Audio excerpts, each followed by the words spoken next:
I've had very vivid dreams, and they're kind of like my therapy. So I don't have anyone telling me what to do. I look at my dreams as being my guidance, and I really follow through with what happens in them. The first one I acted on were these little boxes. They're dream boxes, and they're called Annam Queelode. But these are little boxes that came into my dream one day. It was 3 in the morning, and all of a sudden in front of me flashed Annam Queelode.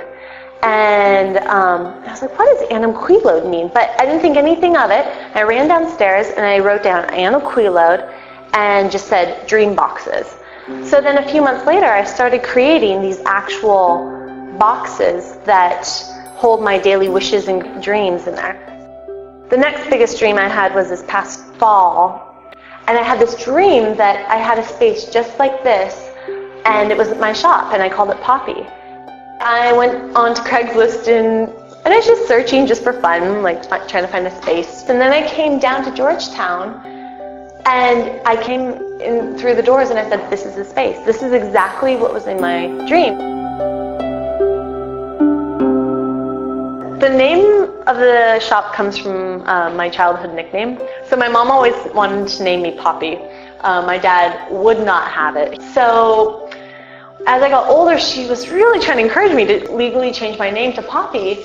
And so much where she started calling me Poppy. I actually really love the name Poppy. And so I told my mom that my first daughter would be named Poppy. And I know this isn't a living being, but I feel like this is, right now, my first child. Oh, the first day was amazing, because not only did I have people just come in from the street, it was just such a warm feeling, but at the end of the day, I was sitting here with my boyfriend and all of his friends. I'm just talking about stories about life. But the best part was that we're sitting around and it felt like we were at home. And that's exactly what I wanted it to feel like. I wanted it to feel like people were welcome, like it was my home. My grandmother was a jewelry designer and fabricator.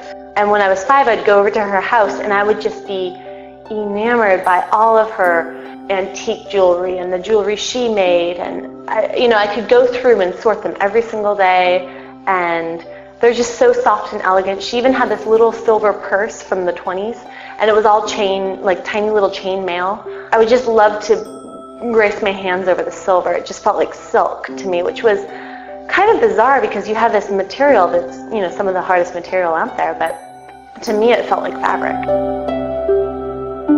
I don't have a specific style because my pieces are literally from day-to-day adventures and dreams and stories. I just go with what pops into my head and what I actually literally see in my dreams.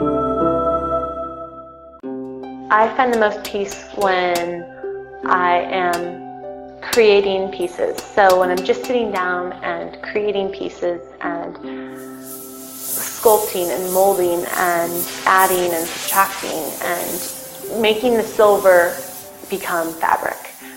And it's such a soothing art. I want to be a mother. Ever since I was really young, I had envisioned having like 8 little ones running around me. And I love creating. That's one reason I followed my passion, because I feel like I could do this for the rest of my life.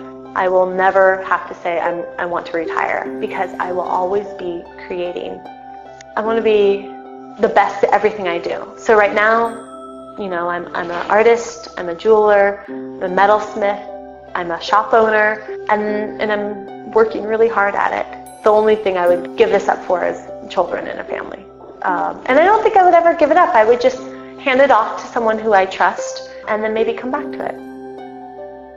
I want to be remembered for being the most open-minded, generous, caring person, wife, mother, artist, period.